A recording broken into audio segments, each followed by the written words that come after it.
मित्रांनो, औद्योगिकीकरणामुळे प्रत्येक क्षेत्राचा विकास हा झपाट्याने व्हायला लागलेला आहे आणि या सर्वांबरोबरच पहिल्यापेक्षा खूप साऱ्या गोष्टी या अधिक सुलभ आणि सोप्या व्हायला लागलेल्या आहेत आणि या सर्वांबरोबरच आपली धावपळसुद्धा खूप मोठ्या प्रमाणावरती वाढलेली आहे. आणि या धावपळीच्या जीवनामध्ये प्रत्येकजण हा आपले सुख हे पैशामध्ये शोधताना आपल्याला दिसत आहे.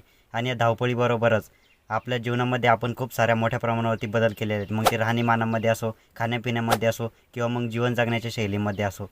आणि या सर्व धावपळीच्या जीवनामध्ये या सर्वांचा प्रभाव आपल्या शरीरावरती पडताना आपल्याला दिसत आहे. आणि आपण कधी न ऐकलेल्या खूप साऱ्या बिमाऱ्यांचं हे आपलं शरीर माहेरघर व्हायला लागलेलं आहे. आणि हे कुठेतरी थांबणं गरजेचं आहे. आणि हे जर असंच चालत राहिलं तर याचे खूप गंभीर स्वरूपात परिणाम आपल्याला पाहायला मिळतील. आणि त्यामुळे हे थांबणं गरजेचं आहे. त्यामुळे यावरती फक्त एकच उपाय आणि तो म्हणजे आयुर्वेद. कारण आयुर्वेद ही अशी शास्त्र पद्धती आहे जी खूप साऱ्या वर्षापासून चालत आलेली आहे.